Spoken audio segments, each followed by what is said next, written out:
Episode 20 of Austin Alia's Sports Podcast. Happy New Year's, first of all, to everyone Yes, sir. out Happy there. New Year. Happy New You Year. here? We made it to 2024. Crazy. And you made it to episode 20. That's at least, what do we say, 5 months? 5 our months. podcast? 5 months to the day, basically. Holy crap. Yeah, man. 5 months. Time flies by. I'll tell you that. Heard that. Yeah, It's been good though. Enjoyed it. It's been fun. Oh, for sure. Yeah, this is very fun. I think hopefully everyone listening can see our improvement. I think we're doing pretty good. Yeah, I think we're getting Week better in, every week week. out. I don't even want to listen to our first one. No. We got to delete those, bro, and just start from now and just say, all right, 2024. Yeah. This is our first episode, episode 1, and we just episode 1, casually season flowing. 2. That's what it's gonna be. There This is you gonna be season go. 2, episode 1. I like that. Pilot, we got rid of that. It's over. We're Yeah. on to the real shit now. You're A lot to talk about. We won't be talking much baseball anymore until the Rangers do something fun. So we probably won't talk baseball until March, most likely, because it doesn't look like the Rangers are going to do shit. Football playoffs are around the corner. You guys are in the presence. You guys are listening to a 2-time fantasy football champion right here. dude. 2 different leagues. Third place in my other league, should have won it actually, but hey, who's counting? Me. That's 2. If you guys didn't hear it the first time, 2-time. That's impressive though. What about you, I'm not gonna Austin? lie. Yeah, come on. I got a 3rd place finish. Oh, that's cute. I got like a 5th, and then what else did I get? And then whatever I placed in the one that with you, I don't know. That one. I think you might have got the same thing. That team was dog shit though. But that was also It because I boomed towards drafted the Jonathan. Yeah, that was also because I drafted Jonathan Taylor, and I think it was literally the next day was when they said that he was sitting out or he was hurt. I remember that. whole We deal. drafted So, like a day early before all that happened. yeah, so I kind of just got screwed. But the other league, I genuinely thought I had a shot at winning. I just pissed the bed. That was the one where both my quarterbacks got hurt going into the playoffs, and you're not going to win. Play Zach Wilson. Yeah, you're not going to win with Zach Wilson. You're not going to win with Jake Browning. It's just not going to happen. So, that's how it works. My team was cold. Had a really good shot at it, but just didn't work out, man. Didn't work out. I started 0-5 in the one that I won. That's crazy though. That's impressive. 0-5. I'm not gonna lie. Justin Jefferson traded for Michael Pittman Jr. That saved my season. And my waiver wire pickups were insane. I mean, I picked up Kyron Williams. Yeah, I had Puka too, but I traded him because I got Breece Hall, I think, in return. So, I mean, it paid off, clearly, at the end of the day. And I had the most total points. So, I got most total points in both my leagues. And I won outright in both those leagues that I won. Big time. Yeah, it's big time. It rarely ever happens like that. I'll tell you that, though. Rarely does that ever happen. I mean, hey. So it matters, man. Hey, clutch up, win. I think that's a good conversion rate. I think that's an all-time kind of year that you can't be too mad about, right? I'm happy. I could have got. I'm just upset that I could have been 3. I could have been 3 for 3. Like if I didn't bench Amari Cooper. That's unreal. Yeah, dude, unreal. I know.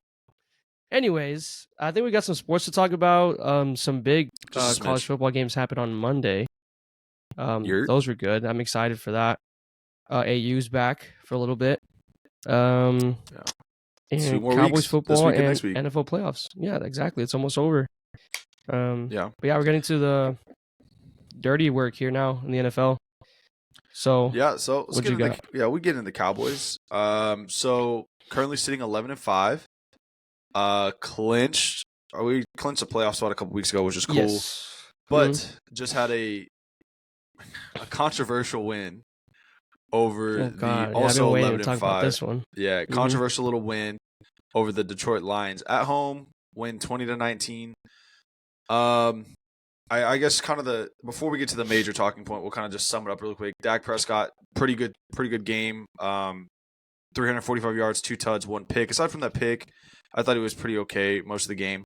Yeah. CeeDee Lamb, history making CeeDee Lamb. 13 receptions, 227 yards, 1 tud.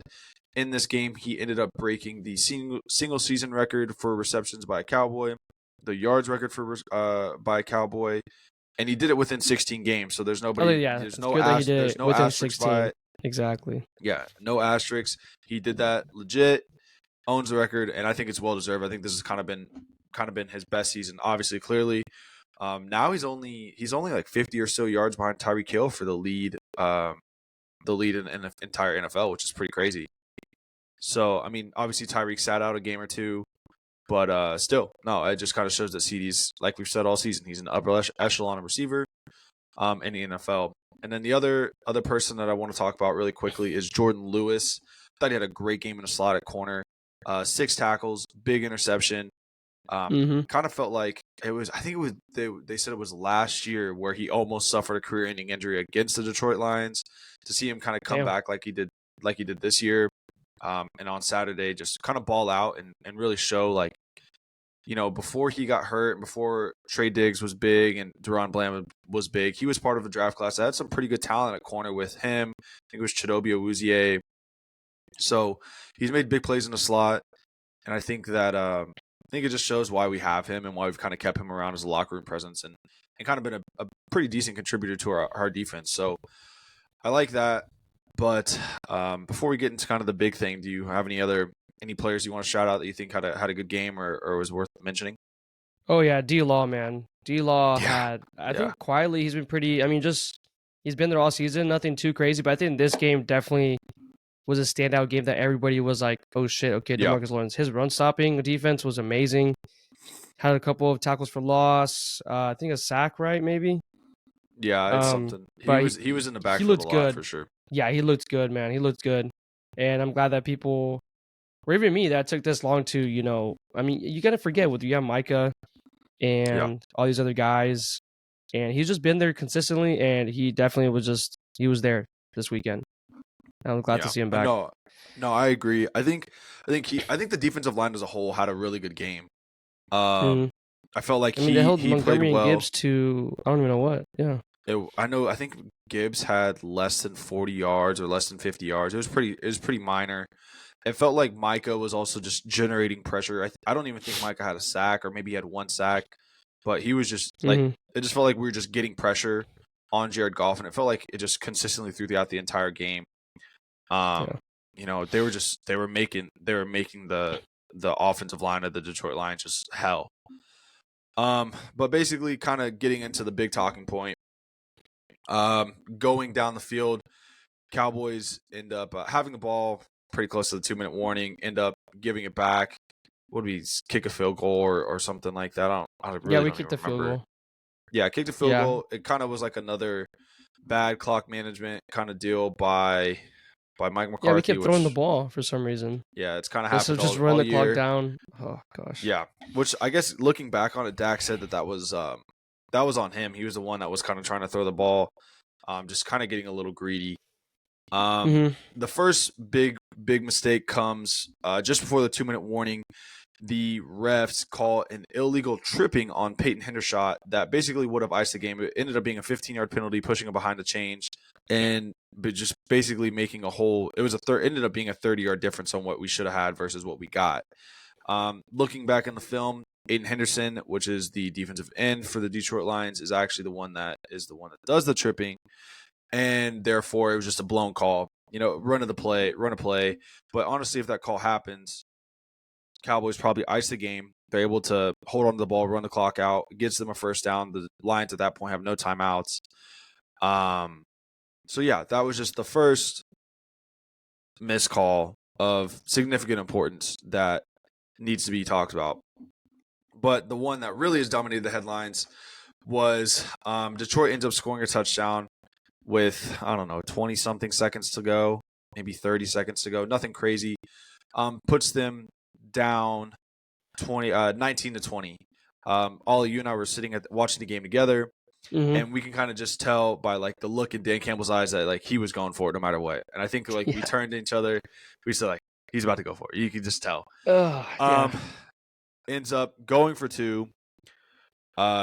Gets it on a trick play. I think the left tackle or something of that nature goes up, runs like a little slip, unguarded, just wide open in the back of the end zone. Looks like the Cowboys just blew another game. You know, Cowboys going to Cowboy, and then lo and behold, there's a flag for illegal touching by said offensive lineman. Basically said he was didn't report as eligible. Blah blah blah blah blah. All this stuff. Well, ends up that happens. They try for 2 again. Cowboys pick it. Oh, there's a flag on the Cowboys, and they try for 2 again. Cowboys stop them, end up winning the game. Whole mess. But going back to the illegal touching, there was a whole bunch of like replays and stuff like that where it looks like they go in and report eligible, blah blah blah blah blah, whole mess. Turns out the ref was confused. So, was it the right call? Did the Cowboys get lucky? How do we feel about this? How do we feel about the touch? How do we feel about the ending to this game? It's just unlucky that it ended up happening to the Cowboys. Or, I mean, obviously in our favor, we were happy about it. But everyone is going to see it as, oh, Dallas Cowboys, America's team, blah, blah, blah, getting, helped by the refs or getting saved by whatever. But how I see, I've seen multiple videos, and I saw one TikTok specifically that kind of explained it, right? So I think what they were trying to do was a trick play, even like how there's a screenshot of 3 linemen surrounding the ref. Yep. Right? And they're trying to, I guess, confuse the Cowboys. Because I think what they were saying was 70 had reporting eligible the whole game. Like, it was just a constant, just, hey, 70, 70, 70, 70. So, towards the end of the game, clutch time, and, I mean, everyone's loud. I mean, they're about to try a 2-point conversion. So, I can't even imagine how you're supposed to hear that. Yep. And they go up to him, and I think he just assumed, he was just like, oh, okay, yeah, 70's coming in to tell me that he's going to be eligible or whatever. So I did that, and they announced it, and I mean, who's to say that if they reported 68 that he was going to be open or not? I mean, if you look at the replay, he's wide-ass open. I mean, because everyone makes their shift at 70, which is either the right guard or right tackle, whatever he's playing, and they have him, quote-unquote, covered or see it, and they leave 68 just wide open. Because he's not supposed to be. But what I was trying to figure out, I didn't see right after. I need to see it again. I don't know if the Cowboys immediately knew that. Did you get to see that reaction or no? Like, once it happened, do you think they knew? No, I don't think they knew. I think that they were genuinely confused on what was happening. And and this is where I can kind of get into what the league said. So the NFL, when they were asked if they were going to make a change regarding this rule, they said no, and they said that they view this situation as an effort by the Lions to engage in deception and gamesmanship that ultimately backfired. Which Dan Campbell, the head coach for the Lions, ended up saying, like he agreed with that statement. Like, yeah, they were trying to deceive, they were trying to have gamesmanship, which is part of the game. That's absolutely fine, and I'm not mad about them for doing it, because if it works, it works. It's a great call. It's ballsy. Works out 100%. But I think that the whole deal is like, hey, like, it backfired. It is what it is. I mean, you can't throw a pitch fit about it. Like, it just happens. Where they're like, oh, yeah, to get one up, just kind of backfired, and it happens. It's part of a trick play. They were trying to trick, and like you said, it's kind of unfortunate that happens to the Cowboys, because especially with it being in Dallas, I think that they're going to be like, oh, Jerry's money's crazy. The Lions, got screwed. The Cowboys are just benefiting from the refs like they always do. When it's the farthest thing from the case. Like, the Cowboys have been getting fucked by the refs, I feel like, all season. Oh, yeah. I mean, let's be honest, too. Think about half. I mean, almost every household is watching NFL. Not every, but like almost every single one of them, because it's the easiest sport to watch once a week. It's not like baseball or whatever, and you don't have to sit there. It's constant action, quote unquote, right? Yeah. So they don't. I mean, even I was kind of confused with the ruling. Obviously, you helped out because you played football and you've known this way longer than all of us. I'm somewhat of not an occasional watcher, but I know the rules a little bit. And I can even imagine how people were that just watch every Sunday, just whatever. Like, they don't have no shits about the rules or whatever. And they're just like, oh, like, that's bullshit. Like, they're making the blah, blah, blah, But if you see everything they're mentioning on social media, everything that they're breaking it down, I mean, it makes sense. I mean, they called the right. I mean, like you said, it was unlike they were trying to deceive, which they did. It was so good that they even got the refs. Yep, is what I'm saying. But also, is another thing that gets me kind of confused, that Dan Campbell supposedly had already let the officials know in his post-game conference. He said that, yeah, we laid it all down. Because if you do something like that, even in such case like basketball, when there's like if you're trying to foul, or if you're not going to foul within like a couple seconds left on the clock, Usually the coach will go tell the ref, hey, we're trying not to foul here. So if you think we're going to foul immediately, like, because they're just so accustomed to it to blow the whistle to stop the clock right away. So it's almost like in that case scenario, like he went. I don't know if that's what he did, but supposedly he's like, yeah, we went up to the coaches or to the officiating staff and said, hey, we might pull this off. We might do this. Just keep an eye out for it.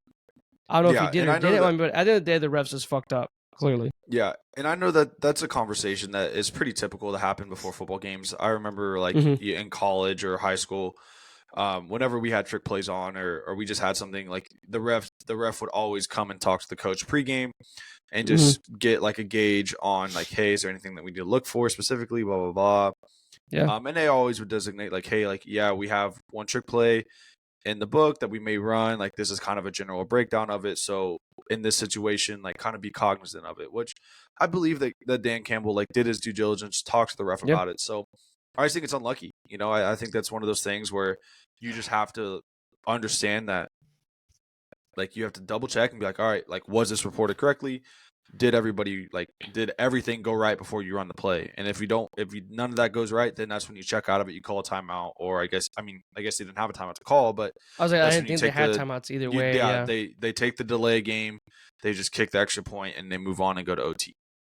So I think it is what it is. At the end of the day, I'm not personally gonna, like, get bent out of shape about it, because I feel like the Cowboys have kind of been screwed all season by the refs. And I think that it was our time. I genuinely think it was our time to finally be on the receiving end of one of these BS calls that somebody gets, that I feel like that we've had up against us forever. And I'm sure that's the homer in me, right? That's the fan in me, and I guarantee you that somebody could point out that, oh, well, here's this call that went to the Cowboys' way. But, like, it just doesn't feel like that. I feel like week in, week out, specifically with Micah Parsons. That's my next bone I want to pick. Yeah, specifically with Micah Parsons, it just feels like it's just been ridiculous. The current odds-on favorite for Defensive Player of the Year, Micah Parsons, is a game record, always getting, just affecting the game, whether he's off the ball as a linebacker, whether he's on the D-line. Well, tell me how the odds-on favorite for Defensive Player of the Year hasn't been called or received a holding call in 42 quarters, which is over 10 and a half games. It's become a running story at this point, because we've kind of been cognizant of it for 4 or 5 games now at this point, that he just hasn't been received a holding penalty. And it feels like every single game you'd be like, oh, that was a hold. Like, you can see the replay and say, that genuinely was a hold. Well, somebody actually went through, watched all the games, and they found that he's actually been held 23 times. 23 times in 42 quarters. That is, I mean, that's a 10-yard penalty. And who's to say that, like, that's not something that, could have been a hold when, let's say, the Dolphins, right, are going in to trying to kick a field goal to win the game, or that changes a whole lot, the whole momentum. I mean, the Eagles, the first time around in Philadelphia, who's to say that they weren't holding him? Like, stuff like that is just kind of bullshit that we've, like, as Cowboy fans, we've watched all season long, and, like, kind of seen, like, hey, like, Micah should be getting more than this. He's not. And I think that 23 times is kind of it's just ridiculous. And I know that the Cowboys finally made some appeal to the NFL Refs Association or something like that about, hey, like, here's all this evidence that he's been held multiple times. Yeah. Why has he not received a holding call? So who's to imagine, like, what his sack total would be too if he just hasn't been held 23 times, even if it was 10 instead of 23. And like, you think, like, superstars, you see it in the NBA, LeBron, Luka, Shea, or you name it, they usually get the ref side on every single call. Yeah. They call for it, like, okay, yeah, we'll give it to you. Like, it's usually like the star favoritism. And here is just like the total opposite. It's Micah Parsons on the Dallas Cowboys, the defensive player on the Dallas Cowboys, America's team, and he's getting no fucking calls. None of them. And, like, it changes the whole game, because, I mean, you could go through every single snap and probably get a holding call from every single person. At least one person's holding. Absolutely. Yeah, you're not going to call 100%. it every time, clearly. You're not going to call it every time because you want the flow of the game to keep going. But this is insane.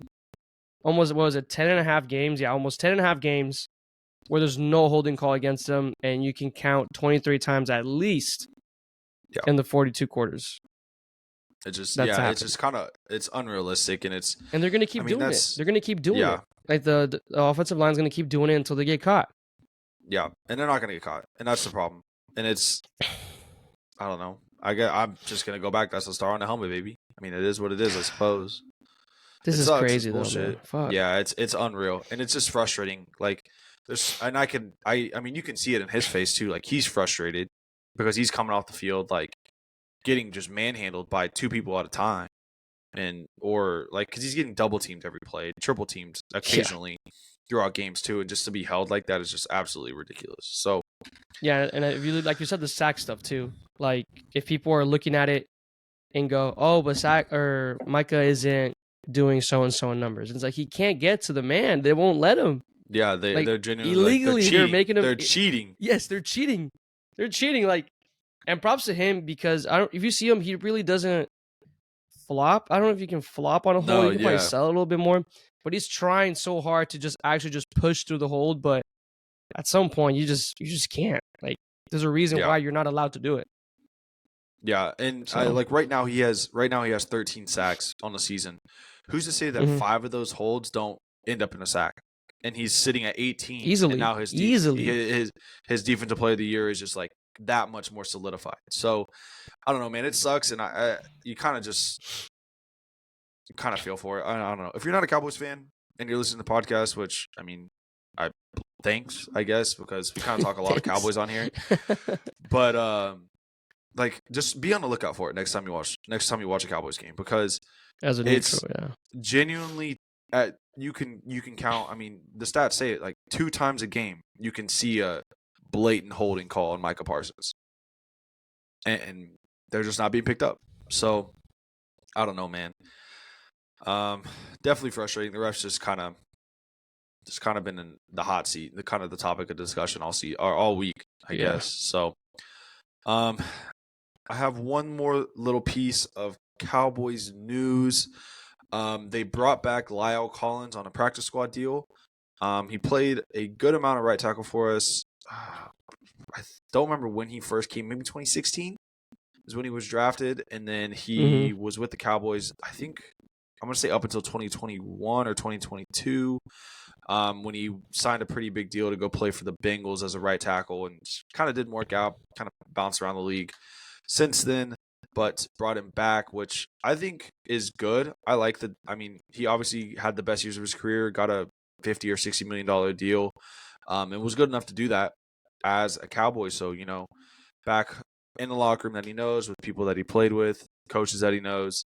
I don't know if he's going to be he's obviously not going to start over Terrence Steele or Tyron Smith, but still I think it's good depth. I mean, we've both kind of had problems with Udoga as a backup tackle, so maybe that's somebody that gives a little bit more depth, a little bit better, and kind of gives us another option at starting should an injury or something like that happen.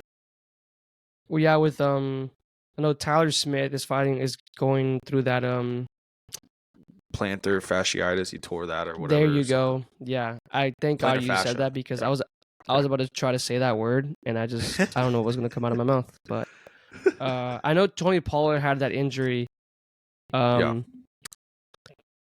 years ago. I think so. It's a really weird injury from what I've heard. Obviously, I've never had that. I'm knocking on wood, but come on now. It's just you start the game, you're fine, but once you hit that bench or you stop playing for a long time, you're cooked. Like, it just starts hurting. Like, there's really there's no way around it. And apparently they said that he finally tore it completely, which they said was actually better than having it partially torn. Like I said, it's a weird one. It's weird. Yeah, it's a weird deal. So, yeah, I think that's good depth. I think it helps. I think I'm cool with it. I don't think it's going to move the needle. It needs to be in football shape. Yeah, it needs to be in football shape. I don't know when's the last time he played. I don't think he played all this year, right? He might have been on a practice squad or something of that nature, but he definitely. I don't think he's gotten game time this year. So that's pretty much all the main Cowboys news that I got. You got any final things you want to talk about before we move to the playoff picture? Nothing really. Yes, let's talk some football playoffs, dude. Yes, sir. So we are currently going into week 18 of the NFL season. So there's a lot of stuff still to play for. Cowboys are still playing for stuff, so they got to take this weekend pretty seriously. Just kind of a look around the NFL. In the NFC, the San Francisco 49ers have locked up the 1 seed. In the AFC, the Ravens of Baltimore have also locked up the 1 seed. So the 1 seed out of the question for both conferences, which is understandable. Mm-hmm. On the NFC side, the only other division champ is the Detroit Lions, who have officially clinched the NFC North. And on the AFC side, the Kansas City Chiefs have clinched the AFC West. The only other teams on the two conferences that have clinched playoff berths have been the Dallas Cowboys, LA Rams, Philadelphia Eagles on the NFC side, Cleveland Browns, and Miami Dolphins. There's still two division champs to be named, which is the NFC East and the NFC South, and then one wild card remaining. And then on the AFC side, there are also the AFC East, the AFC South, and then two wild cards remaining. So that looks like 3 playoff berths that haven't been decided yet, I think. Mm-hmm. Or 4 playoff berths, 3 on the AFC and then 1 on the NFC, or 2 on the NFC that haven't been decided, which is big. So a lot of stuff, a lot of good games going on. From our side, the one that we really care about the most is that the Cowboys, which we would have never guessed after losing 2 in a row, 1 to Buffalo and then 1 to Miami, are still like in the driver's seat for the 2 seed, which is awesome. So Cowboys clinched the 2 seed with a win or a Philadelphia Eagles loss on Sunday. Or I guess they clinched the division, not the 2 seed. So that would put us either at the 2 or the 3, depending on what the Lions do. And then if we win, we are guaranteed the 2 seed, which just kind of does it. Just win it. Yeah, easy. Win and you don't have to worry about it. So, which is massive because that gives us home field advantage throughout. Pretty much throughout most of the playoffs, aside from playing San Francisco too. You avoid San Francisco up until the NFC Championship. Yeah, so massive.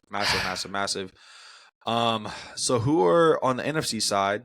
Who would you rather play? Who would you rather avoid? What do you think about that? Man, even at some point I was scared with playing Tampa on the road. Yeah. Just knowing how bad this team is on the road. I know. And I mean, if you get a home game right now, I think if it were to end right now, it's Packers, Green Bay. Yeah, that's correct. And I keep seeing all these memes of people just getting all these flashbacks of, haunting Aaron Rodgers. Des caught it. When Dax rookie year, right? Dax rookie year in 16. Dax rookie year when James Cook got. Yeah, I think both. Definitely 16. That was the James Cook year. It's got to be Aaron Rodgers, right? It's not the Green Bay Packers. I'm not worried about Jordan Love. I'm sorry. I'm not. I totally agree too.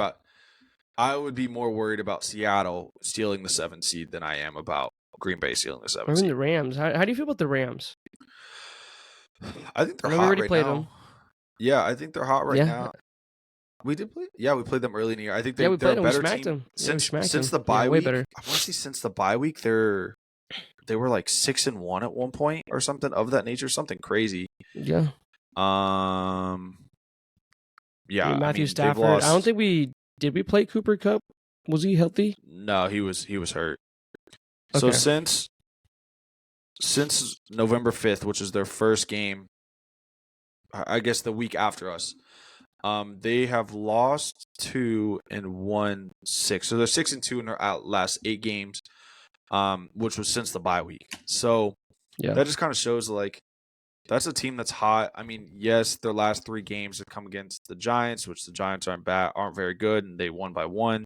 They barely won. It was a missed field goal. Yeah, they beat the Saints by 8 at home. The Saints aren't very good, and then they beat Washington by 8 at home. Again, Washington not very good. So they're still winning games. They're winning games, which is what you got to do. I mean, we've said it week in, week out. Like winning in the NFL is hard. There's a lot of really good teams out there, but still, I don't want to say I'm not worried about them, and I wouldn't be worried about them, but I think the Cowboys should still do their thing. But obviously, right, it's hard to win 2 games in a row because it's the same team in the same year. So that's always something to be concerned about. I would honestly rather be more concerned about playing Seattle as a 7 seed than anybody, because I'm not too concerned about the Packers. I mean, the Packers have kind of been all right. it would be Jordan Love's first playoff game, so there's that. Minnesota still kind of has a little bit of a shout, but I'm really not worried about them either because of their QB issues. And then I don't think that there's a way for New Orleans and Tampa to make it. Maybe there is. I don't know. But yeah, I think they have to win the division. I don't think they'll make it to the wild card. I think either of them have to win the division because I think they play each other this weekend or something of that nature. Yeah, and they have that fucking record's ass for that. Yeah, they're both that division. 8-8. Yeah, 8-8, and I think the champ will be 9-8 or 8-9, something of that nature. So yeah, man, I don't know. I'm not super concerned about it. I think my biggest worry is the Cowboys got to go take care of business, got to beat Washington on the road, which is going to be tough because it's on the road. But still, I think the Cowboys are figuring some kinks out. That was a big win. Even though the whole how we won is kind of in question, I think it's still a win. It's still big. Kind of gets us back on track after those last two losses. Yeah, man, that's kind of how I feel about the playoff picture on the NFC side. Yeah. No, I think the Rams are the one that are scaring me, even though they haven't been consistently, like you said, comfortably winning games. But we didn't. I'm looking right now. We didn't play Kyron Williams. Yeah. My fantasy goat. We didn't play him, so he will be playing, and he looks insane right now. I mean, Puka's kind of going down a little bit, but you got Puka, Cooper Kupp, Tutu Atwell. Is he still healthy? Yeah, Tutu Atwell, I think is healthy. Tutu Atwell. I mean, that's a pretty dangerous wide receiver trio, and I think what kind of screws us over is the wide receiver trios. Like you said, the Seahawks. You're scared of the Seahawks.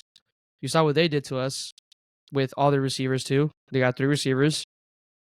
It's just gonna test the defense.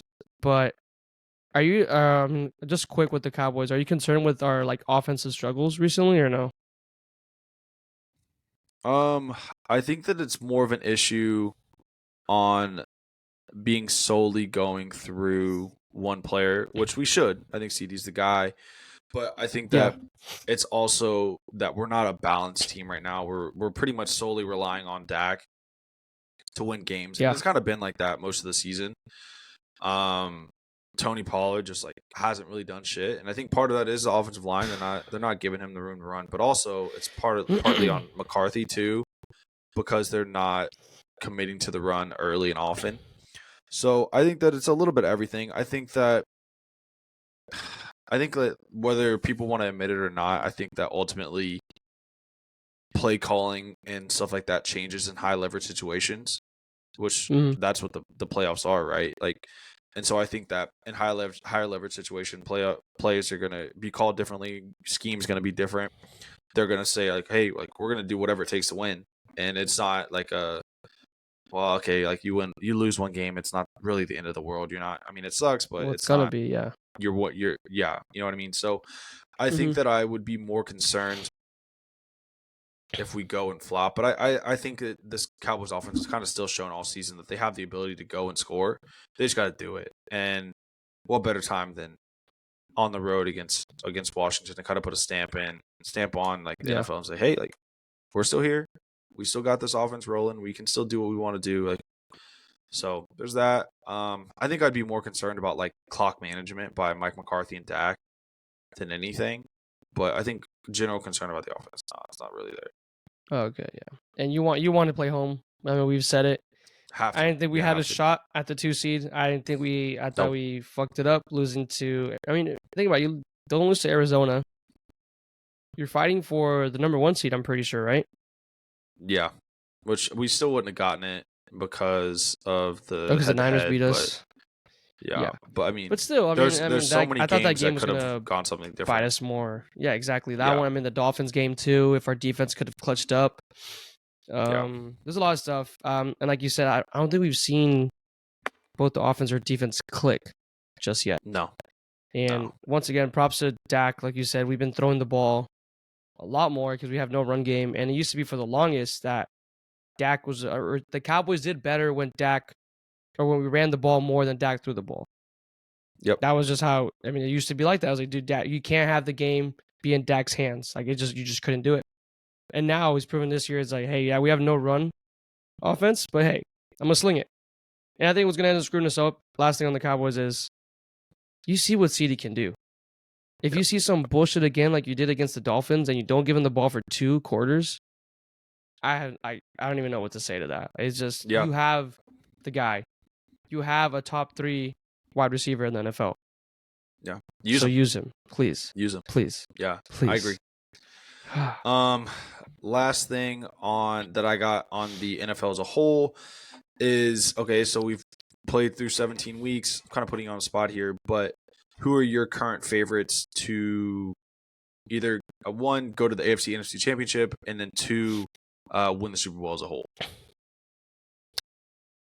AFC right now is easily the Ravens. Yeah. But it is football. And help me with this. Has Lamar Jackson won a playoff game?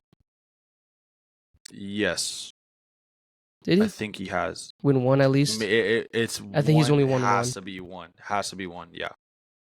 Okay, because I was going to say, I mean, it's NFL playoffs, a whole different beast. And I mean, it's football. Upsets happen. Stuff happens. But they just look insane. They put up what? They look, yeah. Was it 56 or 63 against the Dolphins? It was 63, I think. I think it was 63. Yeah. And that was, they scored a touchdown with backups. With their 2s. I got to give Lamar his props. He's your MVP, clearly. He's minus 20,000 in the books right now. Dak's runner up. He's right there. That's cool and all. But props to him. Not that I've been a Lamar hater, but I'm definitely the guy that said that he's a running back, not a quarterback. Oh. I know. Don't look at me like that, but I know. I don't want to be. I like to make fun of people sometimes. Like, dude, Lamar, I mean, he's not a quarterback, he's a running back. But he used that to his strength. I mean, he's being a lot smarter with it. If you see him run the ball, he goes down when he's not like Josh Allen where he's trying to like kill people. Every now and then you see Lamar Jackson trying to extend a little bit more than he should have, but he knows when to go down. And he's been the most accurate he's ever been. He's finally got wide receivers, and Zay Flowers has been looking amazing for him. Yeah, he's been awesome all season. He's doing this without Mark Andrews. He's making Isaiah Likely look really good. And OBJ, every now and then, I mean, he got a spectacular catch this past week. I don't know if you saw. It was almost like the Cowboys catch against us. But yeah, I mean, every now and then you got him. And then they just have a good run game too. With who is it right now? Justice Hill. And Gus Edwards? Is it Gus Edwards? No, I think Gus Buzz. Is it Gus Buzz? Nah, it wasn't Gus Edwards that got hurt. It was somebody else. It was they had another guy that got hurt, I think. Because I had Gus Edwards for a second. But okay. But yeah, no, I really like the Ravens. I mean, their defense looks really good too. Like, they just looked at the most complete. Oh yeah, Gus Edwards and Justice Hill. Yeah, there you go. Yeah. But yeah, I think they should make it. Will they? I mean, I don't know. If they for sure made it, I mean, why would we be watching the NFL in the first place? But that's why we watch. But I have them, AFC, NFC champions. Oh God. I can't say the Cowboys. I'm sorry. I just can't. No, I can't do it either. I think it's what's crazy is I don't think you can say the Cowboys. I don't think you can say Philly. Because definitely not Philly. As bad as the Cowboys have been playing, like Philadelphia has been playing worse, which is unreal. You're not gonna say Tampa or the Saints, whoever wins from the South. You're not gonna say no. I think the Niners or the Cowboys. I think you can throw Detroit in there too. They've been really inconsistent this year too. They've been so inconsistent. If you look at their wins and losses, they lost to the Bears. I think so. Yeah, they lost to the Bears. Their losses come from the Bears 20-13, lost to the Packers 29-22. Yeah. They got embarrassed by the Ravens clearly, and then they also lost to the Seahawks. So I don't know. I mean, I think that if you want a dark horse on the NFC side, I can see Detroit making a little noise, and I can see the Rams making noise because the Rams have been there. They won a Super Bowl not that long ago. But I think San Fran is going to be the team. I think it's like as annoying and boring as it sounds. I think it's going to be pretty chalk. I think it's going to be San Francisco. I think it's going to be Baltimore. I feel like they've been the 2 best teams in the NFL all season. On the AFC side, for me, I kind of like a little bit of the idea of Cleveland making a little run. I think Flacco. Their defense has been unbelievable this season. I want to say they beat Baltimore, maybe. and then also, like you said, right, Joe Flacco's kind of caught lightning in a bottle. Amari Cooper has been unbelievable, and the fact that they did beat the Ravens. Yeah, the fact that they're doing this without Nick Chubb, which one thing that I want to give a quick shout out to is Kevin Stefanski. I feel like Kevin Stefanski has done an amazing job as their head coach this season. He probably should win Coach of the Year. Coach of the Year, but he should. Yeah, I think he should. I mean, they lost their best offensive player in Nick Chubb. They've had numerous injuries on the offensive line. They're on their fourth quarterback of the season, and they pulled a guy off the couch that was retired for a partial bit of a year.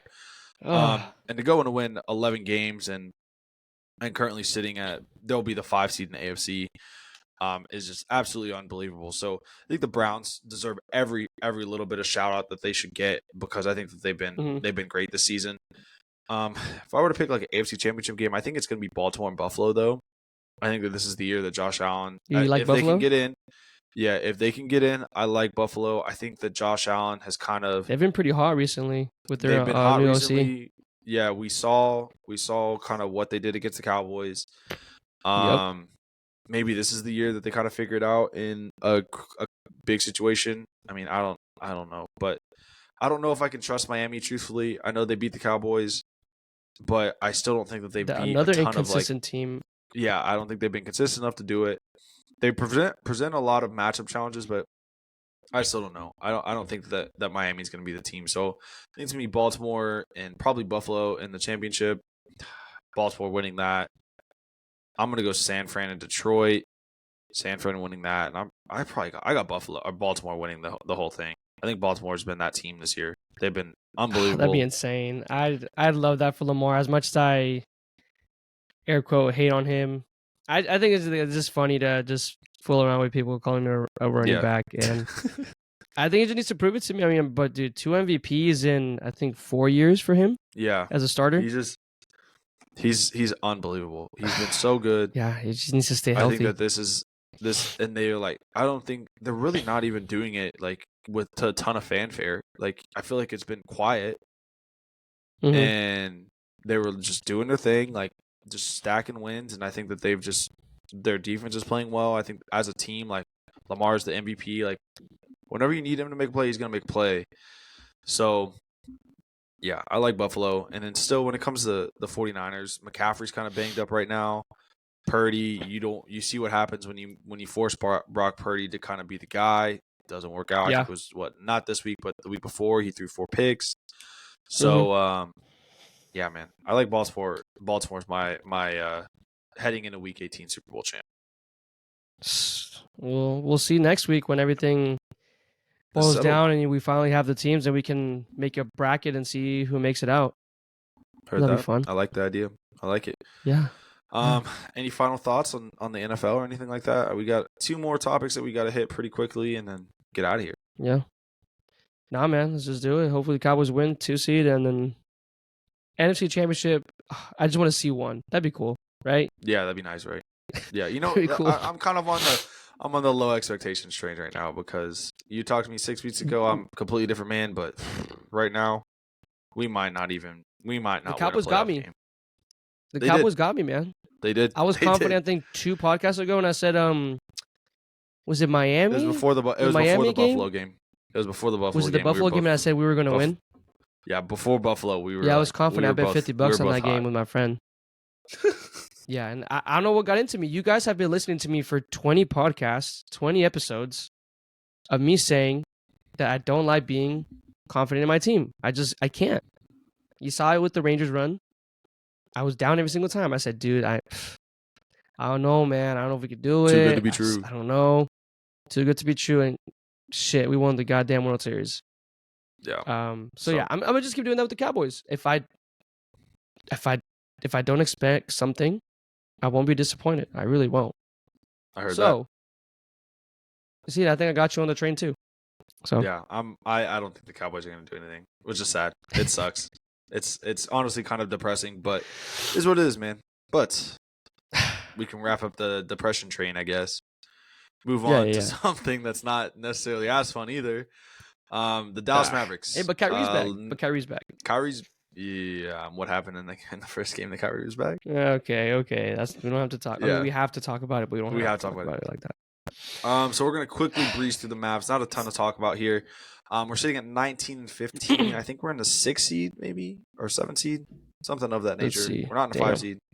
I don't think. Yeah, cooling down for In sure. the last week, while you're pulling that up, we went 1-3. We had a 3-point loss to Cleveland, which we blew a pretty big lead. Luke had 20 in the first quarter. Derek Lively was kind of bullied by Jared Allen. Karis LeVert went crazy. Yeah. So yeah, lost 20-point lead. End up losing that game. Minnesota without Luka, we lost by 8, which honestly that's kind of as good as you could I have give him expected. that. I mean, yeah, for Minnesota without Luka, yeah, I'll take that. After that, nice little dub by 10 over Golden State. Luka drops 39, 10, and 8. Don't really think there was anything crazy that happened in that game. And then the last one is Kyrie Irving was finally back healthy against Utah. I think it had to have been off a back-to-back or something of that nature, but we got blown out by, 37? It was bad. Yeah. It was bad. So Luka inefficient, Kyrie inefficient. We kind of talked a lot about a 3-guard lineup with Dante Exum, Kyrie, Luka, who was it? Derek Jones Jr. and Derek Lively. Yeah. In the first game back, where they're all healthy, we saw it, and Dante Exum played 11 minutes in the game versus what he's been doing these past couple games. So I don't really know. I mean, who knows? Maybe it was just one of those days, whatever it was. I mean, but yeah, I watched the game. It was very frustrating because you know who Fontecchio is? Yeah, he led the team with 24 points, and he started off the first quarter with 12. He was hot from 3. They shot 71% from 2-pointers. Yeah, it's unbelievable. It's unbelievable. Yeah, and they shot 51% from the field. The Jazz. They just weren't missing. We were missing, and they weren't. So it was just that game that you do it again, and it's not going to happen again. Jordan Clarkson's the first Jazz to get a triple-double in like 20 years, I think. So we saw that. But it was an unfortunate game. They were literally hitting every single shot. They were getting everything they wanted. And we weren't, obviously, and it was sad. I mean, Kyrie came back. I mean, you had a good game from Jaden Hardy. Take that as you will. He dropped 17 points. Derek Lively was quiet. Derek Jones, everyone was pretty quiet. I mean, Tim Hardaway was 6 Luka only. had 19. Yeah, Luka had 19. Luka had 19, so you know that's how it's... I mean, he had 14 assists. That's a good thing you can take away with this, that he got 14 assists. But yeah, 19, I mean, didn't break that 20-point barrier, and he had scored already... I mean, I forgot how many... I think he has the most 30-point games in the NBA, too. I believe it, yeah. It was a bad game. It was New Year's Day. Maybe they went a little crazy. I could see Luka going crazy. I could see Luka doing a little something. It was against Utah. So they were like, they smacked them last time. I think it was like 40 or 30. Yeah. So I mean, they're humans, happens, but it just wasn't a good one. Not too concerned about it. I think that I don't know. It's like you said, one of those days. Kind of is what it is. Yeah. And you get it back to back with the Trailblazers. So should better be go 2 there.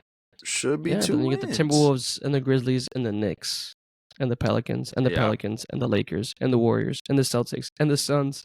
Holy crap, that stretch of games is crazy.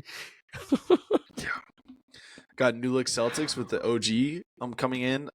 Grizzlies are hot right now, with the Knicks, which is crazy. Yeah. Yeah. So hopefully we make this next move before we hit this run of games. We have been linked with Pascal Siakam for a rumored package. I think it was Tim Hardaway Jr., Josh Green, Rashawn Holmes in a first, and maybe Jaden Hardy. Was that the package, or was it no Jaden Hardy? I think it was Tim Hardaway, Josh Green, Holmes, and the second. Yeah, even better. It was a second. Sure. Okay, because I think people were okay with giving away the second, not the first rounder. Yeah, or but even Timmy's a little tough to give up. Yeah. Yeah. I mean, and also the day after, the thing about it is the day after we were linked with him, he drops 39, Pascal Siakam. So, I mean, come on now. So you're doing that trade? I personally am doing that trade with the caveat that we need to get an extension confirmed before we pull the trigger on the trade. Yeah, because I think it'd be technically a rental as of now. Yeah, until it it'd be a just rental. gets. He's a good defender though, right? He's a good defender. He's big. He could play. I want to say that I saw he could play the 4 or the 5 or the 3. He could play 3, 4, and 5. Oh my god. And if I'm correct, I mean that'd be a big body that we could play at center if we wanted to give Derek Lively rest, let him come off the bench a little bit, or just also when we need another big body on the court to when Derek Lively's in foul trouble, stuff like that. Prevents us. It kind of allows us to keep Grant Williams on the bench. Obviously hasn't been playing well most of the season, so that's nice. Derek Jones Jr. could probably go to the bench and allow us to run a 3-guard lineup with Kyrie, Luka, Dante Exum, Pascal Siakam, Derek Lively as a starting 5. I like that idea. That's a lot of length, good defenders on the court. I mean, Luka's having it's Luka, but he's having the best defensive season of the year, and probably it is on pace to have an all-defensive shout this year. I think he has the best or the second best defensive rating for the team. Who does? Luka. Yes. You think Luka has all NBA defensive Yeah, stats? No. I want to say that in the last... He has been playing good defense. It looks like he's been trying a little bit more. He was averaging like 2 blocks, 2 steals a game one point. This last week or so. Yeah, just Luka in defense doesn't sound right. It doesn't sound like it makes sense, but he's playing good defense. So yeah. I don't know, man. I think it's good. I think it's a good move. I think it's it's that one piece. It's like, why not? I mean, like we need. And, it kind of gets us out of some contracts that are a little longer. I think Tim has only 1 year left. But Josh Green, we just signed that extension to him. Hasn't really done well since then. He's kind of been hurt, though, most of the season. So there's that. Rashawn Holmes, kind of was a salary dump anyway when we took the 12 pick. So, sure, he hasn't got any play. So I think getting out of those contracts, getting Pascal, he's a legit third piece. I like the idea. I think it's something. The more you talk, the more I think about it. I say fuck it. I say get rid of Timmy. Just do it. Yeah.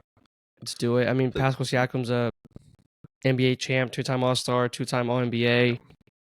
And like you said, he's versatile, can play a lot of different positions.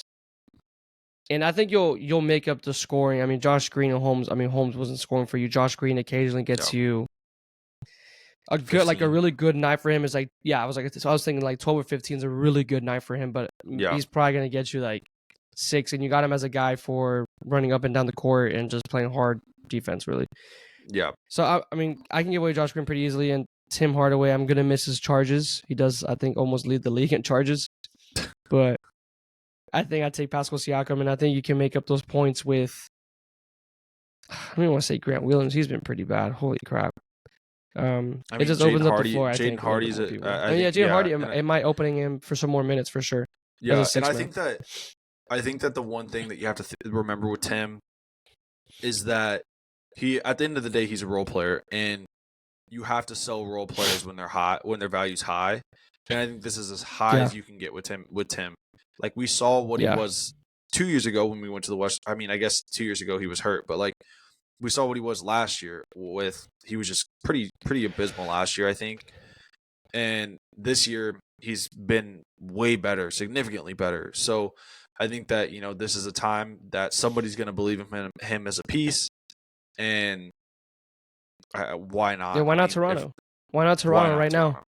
With Isaiah Quickly, RJ Barrett now over there. Yeah. And there's someone else too, but I mean, why not? I mean, give it a shot, see what happens. Scotty Barnes. Oh yeah, Scotty Barnes. You have a bunch of young. Oh yeah, Grady has. I really haven't heard. I don't think he's been played much. He's just the first player I thought of outside of Scotty Barnes. Yeah, no, you're right. I was like, dang, Grady Dick. I was like, fuck. Yeah. So I don't know, man. I think it's a good move, and I think that moving on to the next topic, the new owners, right? They have money, so spend it. So I guess moving on to that, the Mavs sale was officially final.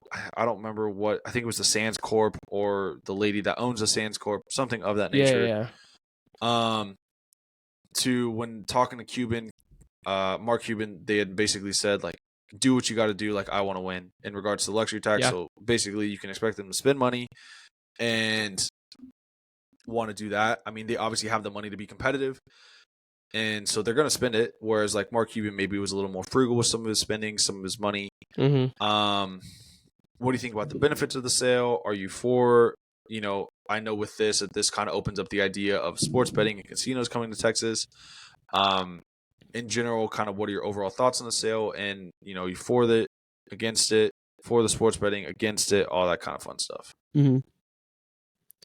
I think it's a benefit as a more of a long term. They see what's going to hopefully happen here in Texas is what they want is the casino, the new stadium, first of all, because I think American Airlines Center expires their contract in 2028, 2029, something like that, from what I heard. So they'll still be there for a long time, and they're thinking about moving it to Irving, where the Stadium, old right? Cowboys Stadium, the old Cowboys Stadium used to be at. Which, I mean, I personally wouldn't mind it. It's closer to us. I know, right? Heard that. And it looks like, I mean, just to get to the American Airlines Center is kind of a hassle. Or just like if you're not in the Dallas area and then like parking, but it does give you like a cool vibe of. We've downtown. never been part of a city like a downtown where like the Cowboys and the Rangers play in Arlington. It doesn't really give you that like. I mean, I'm gonna compare it to Houston, not in a good way. Fuck Houston. I want to clarify that, but their stadium, I mean, Minute Maid and the Toyota Center, their basketball stadium is downtown, which is pretty cool. You can walk around and like whatever. I think that's cool personally. You had that experience with the Mavericks, but it does take it out a little bit from there. That's the only downside I see it. But yeah, no, I think they definitely see something. I mean, because the owners are like casino owners, so I think if they wouldn't have done it, if they didn't think the possibility of something happening like gambling being legalized, but I know that a lot of people are against it. I'm all for it. I'm going to lose a lot of money, but it just excites me. I don't know about you, but yeah, those are my thoughts on that. Yeah, I'm pretty much in the same boat. I think it's nothing but good as a Mavs fan, because they're going to spend money that maybe Cuban hasn't spent in the past. But in regards to the sports betting casino, I think that opens up a whole new can of worms, right? That I think is just nothing but good for like sports fans as a whole in the area. It just kind of makes it a little more interesting. It's fun. Obviously, right, there's the downsides of gambling and all that jazz, but I think that really within the next 5 years, I think at least in regards to sports betting and casinos and all that stuff, I think that you're going to see kind of a shift in Texas politics to allow that to happen. So I think, I think that they're playing this for the long game. And I think you're right? Like once they're kind of shooting for all this to kind of happen around the same time, the American Airlines Center lease running up, new stadium, opportunity for sports betting to be legalized, they just purchased that new site where the site of the old Texas Stadium. So I think that kind of all this is going to go into play to where like we're looking like Luke is currently 24, like he's going to be in his prime, 29, opening a championship window. Hopefully, like they're spending money, they're making money. They built a new stadium. They probably have a hotel casino, which is I'm assuming is their goal in that area. So I think that is the long-term goal, and I think that's good because I think that it just kind of opens up the window for the Mavs to have a chance to win a championship, and that's what we want, right? So, yeah. Well, Luka to I like it. Hold some silverware, man, please. Before he leaves us. Yeah, please don't leave us. Bring Jokic here. Don't let him go to Denver. Yeah. So that's pretty much Mavs talk. Not really much going on. I mean, it's early in the season, so still a lot of stuff happening. Kind of as we get towards the end of the season, and football's over here shortly, I guess. Kind of hit on that a little bit more. That'll be kind of more the front stuff, but for now, got on the back burner. And the last major topic is AU Austin University. The college football playoff semifinals were last night on Monday. And just kind of quick recap what I thought about the games. National championship prediction, kind of all that stuff. So the first one, the afternoon game, was the Rose Bowl with Michigan, who was the 1 seed, versus Alabama, the 4 seed. Game ends up going to overtime. Alabama was leading for most of the game. Michigan comes back, scores, ties it up with like a minute and a half to go. Ends up forcing overtime, which Michigan ends up winning 27-20. I thought it was a boring game. Jalen Milroe, there was a whole soundbite about his clothing line. And Yeah. Lank let a naysayer know, which he did not lank, I would say. Eesh. Michigan, he was horrible. I think he had 130 yards passing, maybe. Just kind of an abysmal play call on fourth down to try and Yeah, that was score crazy. to Yeah. keep The Alabama in the QB game. draw. So yeah, it was just bad. JJ McCarthy, 221 and 3 tuds. Michigan, after 3 times, this is their third time trying. They finally finally win a college football playoff semi. So yeah, I mean, it is what it is. I thought it was kind of a boring game. I mean, just because it did go to OT, which was cool, but at the end of the day, like, I don't think it was anywhere near the game that happened in the evening, which was the Sugar Bowl. Washington and Texas. Washington wins that game 37-21. Michael Penix is that motherfucking guy. He's insane. I said that he was the best. I liked Washington to have a really good shot at winning the national championship coming into the playoff because they had the best quarterback. And lo and behold, what does their best quarterback do? Michael Penix goes out, drops 430 yards, 2 tuds, and just balls. He's that guy. He is that dude. Definitely a better overall, more fun game than the Rose Bowl. I mean, Washington almost gave the game away, allowed Texas to get back into it. I was really, really impressed with that final play that I don't remember the name of the defensive back for Washington is, but just as textbook as you can get of a pass deflection in the end zone. If he doesn't make that play at that time, they're catching the ball in the end zone, wins the game. Texas is a whole different story, and it's a Texas-Michigan game and the championship. So before we get to national championship predictions, do you have any thoughts on those two games? I know we quickly summed them up. Were you impressed by anybody specifically? All that stuff. If you had a chance to watch them. Yeah, so I golfed Monday. Yeah, I golfed Monday. Went to Pluckers, saw a little bit of the first game, and we saw the very first play, JJ McCarthy tries to, I don't know, throw it out, I think, but he just throws it into an Alabama defender and gets lucky that he was out of bounds, then came back in. And then there's the special teams, I think, for UT. And bro, why do UT have a guy with a cast taking punts and kick returns? That's a good question. That's a really good question. Makes no sense. Oh man, this just reminds me why I don't watch college football, dude. Once again, but no, it was. I did watch. I watched the first quarter of that game. I knew the over under was. Like a very 65. Yeah, it was 65 for the Sugar Bowl, and then it was 40.5 or 45.5, I think. Yeah, I think for 45.5. the Michigan Alabama game. So I mean, barely cashed. So that was a good line. They knew it was gonna be a more defensive game or just a stinker of offensive. I guess my question to you is, what are your thoughts on JJ McCarthy, and is he going to the draft? Is he declaring? I don't know. I don't know if he does. I think he will, right? He's 26-1 as a starter. I think it kind of depends on what he does this game, or what he does in the championship. If he wins, I think he's absolutely gone. But if he loses, I think there's a good possibility that he could stay. But then again, right, it depends on if Jim Harbaugh stays and all that stuff. Yeah. I could see him going, but I don't think he's going to be anything special. He's not, like, overly big.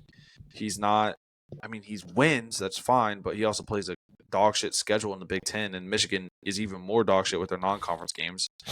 So, I mean, I saw him in person when TCU played Michigan in this Fiesta Bowl last year, and he was just, like, abysmal. It felt like he was that little meme of that dog, like, just peeing on the floor right in front of you. Like I feel like that's him, and I just I love that meme, bro. I love that. I don't like I feel like I'm as much of a Big Ten hater as I can be. I don't like Ohio State. I don't like Michigan. I think that they're annoying, and I think that, like, I just want nothing but the worst for Michigan. So I guess that kind of extends to JJ McCarthy. So I hope he goes to the draft, and I hope he's undrafted. And I don't know. I mean, he won't be undrafted. I don't think he's undrafted. No, but I don't think he's anything special. I think he's good. I will say he did make a couple. I'm not saying he's special. Yeah. Yeah, I think he made a couple really, really nice throws on the run yesterday. which I think will translate to the NFL. But I think that the odds of him being a superstar in the NFL, nah, I don't think so. No, he just reminds me of Zach Wilson, not his play. Yeah. Just he reminds me of Zach Wilson. His the way he carries himself. Yeah, absolutely. Yeah, 100%. and then him and his pregame routine, taking off his shoes, popping a squat, field goal post. Weirdo. Yeah, I guess that's cool and all. Absolute weirdo. Yeah, and then I guess on the other side with Keanu Reeves, weird things up for him next. I think he's coming back. Is everything that I've read is that he's coming back.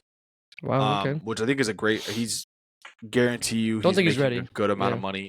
He's good. He's making a good amount of money at NIL.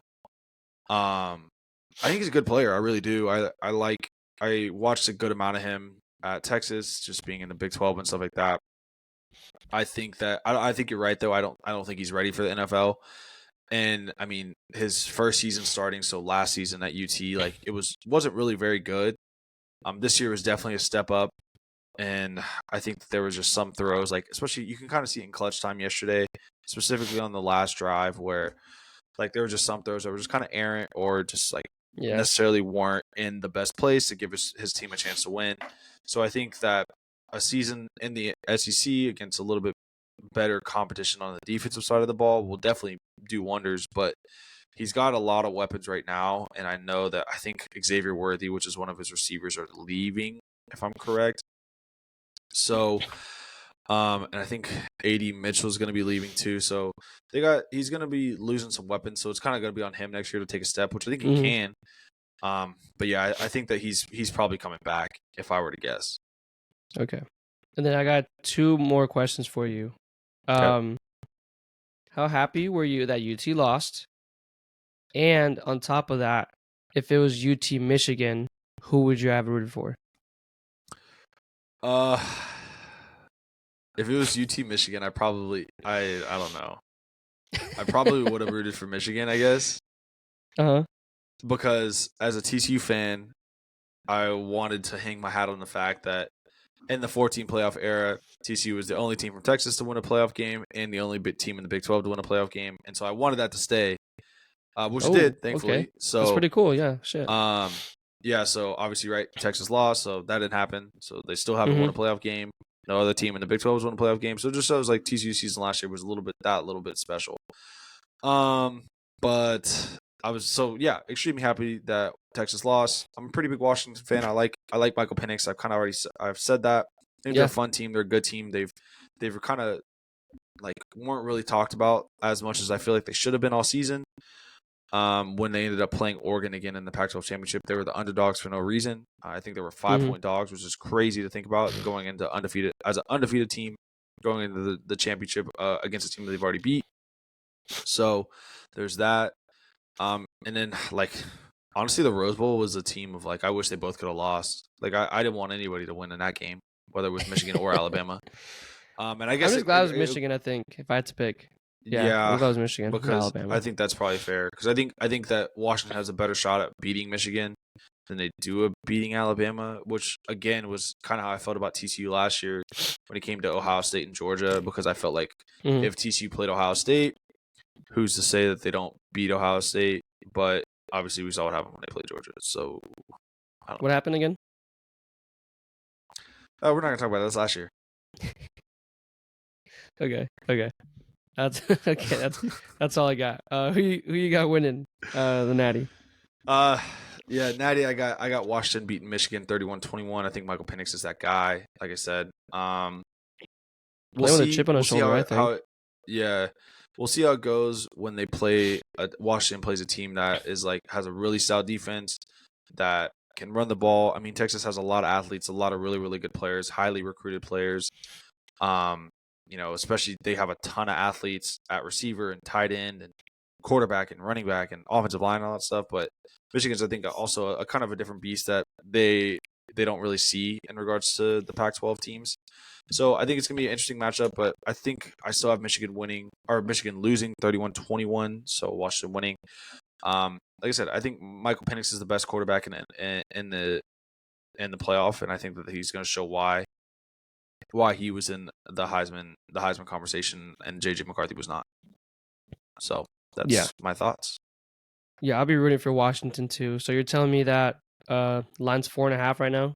To smack plus 4.5. For Michigan? The house on it? Yeah. Yeah, No, hammer, for hammer. Washington. Washington plus 4.5. Yeah, hammer Washington plus 4.5 Yeah. for sure. Okay. You guys heard it I here. like that. I like that a lot. All right. I'm putting my But unexisting mortgage on that. come on now. Yeah. But yeah, man, I think that's pretty much all we got today. Episode 20. It was Yeah. kind of a little bit longer than I thought it was going to be. But you got any Yeah, final we're just thoughts? rolling. Any words of wisdom? Anything like that? Don't believe in anything until maybe it happens, and if it doesn't happen, it's cool. Yeah. Heard Don't that. expect anything. And then Cowboys NFC Championship happens, Super Bowl happens, and you're just like, cool. Yeah. We knew it all along. That's when we can say it. We can say I told you so. Yeah. I was a believer. But guys, thank you guys so much for listening. This was episode 20 of Austin Ollie Sports Podcast. Make you check us out. Instagram, TikTok, YouTube. Go follow us. So all that stuff is in the show notes, guys. So thank you guys so much for listening. We'll see you guys next time. Peace.